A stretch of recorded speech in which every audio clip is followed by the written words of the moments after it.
जय हिंद एवरीवन, स्वागत है आपका वीनेशन 111 के एक नए एपिसोड में, जहां आपके लिए लेकर के आते हैं इंडियन डिफेंस की प्रमुख अपडेट्स को। सबसे पहले तो चैनल को सब्सक्राइब करना मत भूलिएगा। आज की अपनी अपडेट की हम शुरुआत करेंगे अग्निपथ स्कीम को लेकर के आई एक बड़ी अपडेट से। मीडिया रिपोर्ट्स में ये कहा जा रहा है कि अग्निपथ स्कीम, जिसके अंतर्गत जो हमारे सैनिक हैं जिनको हम अग्निवीर के नाम से पुकारते हैं, इन्हें सेना में रिक्रूट किया जाता रहा है और ये 4 वर्षों तक अपनी सर्विस देने वाले थे। तो इसमें अब एक बड़ा बदलाव हमें देखने को मिल सकता है। दरअसल अग्निपथ स्कीम इस समय अंडर रिवीजन है और ये जो रिवीजन किया जा रहा है ये उन फीडबैक के आधार पर किया जा रहा है जो कि सेना के सीनियर आर्मी ऑफिशियल्स के द्वारा दिए गए हैं। रिपोर्ट्स की बात माने तो कुछ डिस्कशन ऐसे चल रहे हैं जहां पर जो सर्विस टेन्योर है इसे 4 वर्षों से बढ़ा करके 7 से 8 वर्षों तक किए जाने की बात की जा रही है। इसके अलावा तकरीबन 60 से 70% जो अग्निवीर हैं इनको परमानेंट पोजीशन दिए जाने की जो बातचीत है ये भी चल रही है और सारी चीजें इस समय अंडर रिव्यू है और माना जा रहा है कि आने वाले कुछ महीनों में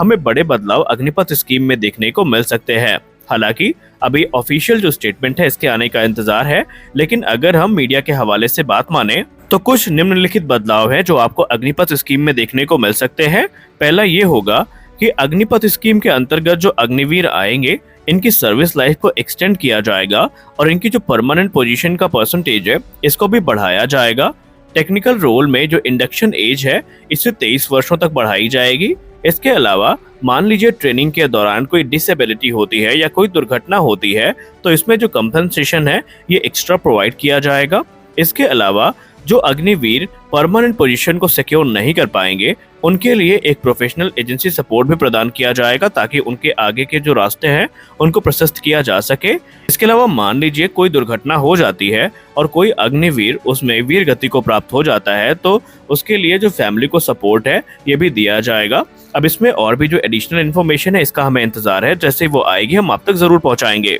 जैसा कि हम सब जानते हैं कि इंडियन नेवी की वॉरशिप के लिए जो इंडिजिनस मरीन इंजन है इनको विकसित करने का भरसक प्रयास किया जा रहा है और इसमें कुछ बड़े कदम उठाए भी गए हैं। इसी क्रम में हमारी अगली बड़ी अपडेट भारतीय नौसेना को लेकर के है। भारतीय नौसेना ने ये कंफर्म कर दिया है कि वो इस समय अलग अलग इंडियन प्राइवेट सेक्टर कंपनियों के साथ संपर्क में है जहां पर वो इंडिजिनस मरीन प्रपल्शन इंजन के डेवलपमेंट की बात कर रहे हैं जिनका इस्तेमाल हमारी कन्वेंशनल सबमरीन्स में किया जाएगा। ये जो इनिशिएटिव है इससे न सिर्फ आत्मनिर्भरता को प्राप्त करने का हमारा जो मार्ग है वो प्रशस्त होगा, बल्कि इस प्रकार की रिक्वायरमेंट को हम स्वदेशी तौर पर पूरा कर भी पाएंगे। यहाँ पर जो प्राइमरी फोकस रहेगा भारतीय नौसेना का ये 12 की संख्या में next generation diesel electric submarine से रिलेटेड रहेगा। जी हाँ, 12 की संख्या में next generation diesel electric attack submarine जो है ये प्रोजेक्ट 76 के अंतर्गत बनाई जाएंगी और इसमें भारतीय नौसेना ये चाहती है कि ये पहले बात तो किलो क्लास की सबमरीन्स को रिप्लेस करेंगी जो कि इंडियन नेवी ऑपरेट करती है। दूसरी बात, यहाँ पर जो इंजन है जो इंडिजिनस तौर पर बनाया जाएगा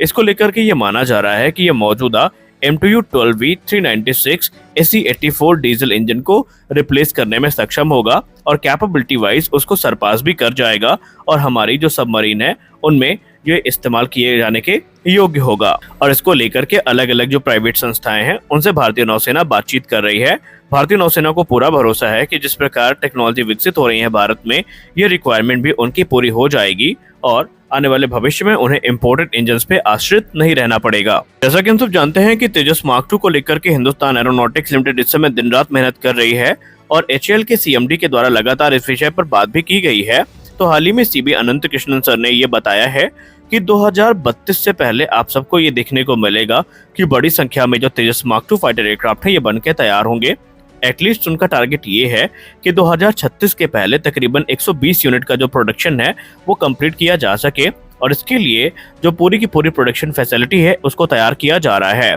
उन्होंने कहा कि हम अच्छे से समझते हैं कि मिड 30s में हमें मिराज 2000 और मिग 29 UPG की फ्लीट को रिप्लेस करना है और ये काम तेजस मार्क 2 की सहायता से ही होगा। हिंदुस्तान एरोनॉटिक्स लिमिटेड का प्लान ये है कि फेज प्रोडक्शन अप्रोच को वो अपनाएंगे, यानी कि 2029 से 30 के बीच में हमें 16 तेजस मार्क 2 एयरक्राफ्ट प्रति वर्ष की दर तक प्रोडक्शन में आते दिखाई पड़ेंगे और ग्रेजुअली ये जो नंबर्स हैं 2032 से 33 तक तकरीबन 24 एयरक्राफ्ट प्रति वर्ष की दर तक हो जाएंगे। उन्होंने कहा कि हमारा पूरा प्रयास रहेगा कि 2035 से 36 तक हम ऑर्डर्स को, यानी जो इनिशियल ऑर्डर है तेजस मार्क 2 के, उनको कंप्लीट कर लें और फिर आगे के जो ऑर्डर्स हैं इनकी तैयारी करें। आपको बताते चलें कि तेजस मार्क 2 को लेकर के हाल ही में एचएएल से कुछ बड़ी अपडेट सामने आई है, जहां पर इनका जो संभावित रोल आउट है वो हमें 2025 के अंत में देखने को मिलेगा और इनकी जो पहली उड़ान है ये हमें मार्च 2026 में देखने को मिल सकती है। सबसे खास बात यहाँ पर ये रहेगी कि जो प्रोडक्शन है इसको 2028 तक शुरू करने का प्रयास किया जाएगा और उसमें बहुत सारे जो सिस्टम है ये ऑलरेडी विकसित किए जा चुके हैं। यहाँ पर हिंदुस्तान एरोनॉटिक्स लिमिटेड का ये कहना है कि तेजस मार्क 1 प्रोग्राम में हमने जो गलती करी थी उसको हम दोहराएंगे नहीं, बल्कि यहाँ पर एक चरणबद्ध प्रक्रिया देखने को मिलेगी, यानी एयरक्राफ्ट बन के तैयार हो जाएंगे और जो वेपन इंटीग्रेशन है ये इसमें चरणबद्ध तरीके से होता रहेगा। यहाँ पे हम रुकेंगे नहीं और ये अप्रोच कहीं ना कहीं काफी सही भी है, क्योंकि बीतते समय के साथ ये प्लेटफॉर्म लगातार मैच्योर होते रहेंगे। अब क्योंकि इसमें मॉड्यूलर डिजाइन फिलॉसफी होगी, जिसका मतलब ये है कि फ्यूचर के अपग्रेड्स के लिए भी यहाँ पर संभावनाएं खुली रहेंगी। हमारी अगली बड़ी अपडेट हिंदुस्तान एरोनॉटिक्स लिमिटेड से आ रही है। हिंदुस्तान एरोनॉटिक्स लिमिटेड के रिपोर्ट में कल ही हमने आपसे कहा था कि नासिक प्रोडक्शन लाइन में इस समय काफी जोरों शोरों के साथ काम चल रहा है और बहुत जल्दी इसमें आपको बड़ी अपडेट देखने को मिलेगी। तो फाइनली वो दिन आ चुका है। मीडिया सोर्सेज ने ये बताया है कि हिंदुस्तान एरोनॉटिक्स लिमिटेड की जो नासिक प्रोडक्शन फैसिलिटी है इसमें से पहला लोकली मैन्युफैक्चर्ड जो एयरक्राफ्ट है ये हमें नवंबर 2024 के अंत में देखने को मिलेगा, जो कि संभावित है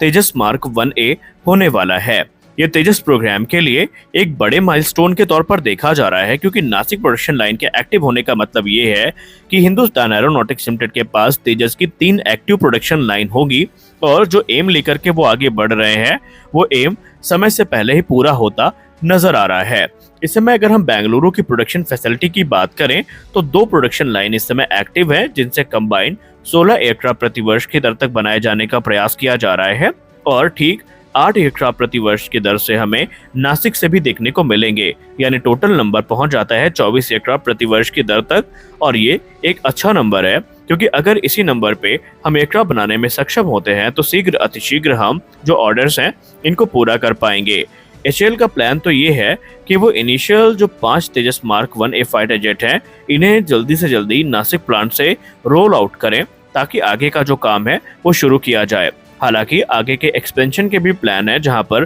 प्रोडक्शन लाइन में एक्सपेंशन हमें देखने को मिल सकता है, ताकि 8 एयरक्राफ्ट से ज्यादा यहां पर बनाए जा सके। और अगर ऐसा होता है तो तय किए गए समय से पहले ही एचएएल जो तेजस मार्क 1A फाइटर एयरक्राफ्ट है इनको डिलीवर करने में सक्षम होगी। हालांकि जो रैंप अप प्रोसेस है ये फेज्ड मैनर में होगा और जो फैसिलिटीज हैं माना जा रहा है कि 2025 से 26 तक 16 एयरक्राफ्ट प्रति वर्ष की दर तक बनाने में सक्षम होंगी और उसके बाद जो 2026 से 27 का फाइनेंशियल ईयर होने वाला है उसमें हमें 24 एयरक्राफ्ट प्रति वर्ष की दर तक देखने को मिलेंगे और आगे चल के ये नंबर आपको 30 एयरक्राफ्ट प्रति वर्ष की दर तक देखने को मिल सकते हैं, क्योंकि बहुत जल्दी जो एडिशनल 97 जेट्स हैं इनके ऑर्डर प्लेस किए जाने हैं, जिसके बाद ऑर्डर टोटल 180 पे पहुंच जाएगा, यानी 83 एयरक्राफ्ट का ऑर्डर 2021 में और 97 जेट्स का ऑर्डर 2024 में। तो कुल मिलाकर के 180 जेट को मैन्युफैक्चर किया जाना है। और अगर आप सिर्फ ये सोच रहे हैं कि यहाँ पर तेजस मार्क 1 बनाए जाएंगे तो आप गलत हैं, क्योंकि यहीं पे आपको तेजस मार्क 2 का प्रोडक्शन भी होता दिखाई पड़ेगा। तो आज के इस वीडियो में बस इतना ही, मिलते हैं अगले वीडियो में, तब तक के लिए जय हिंद।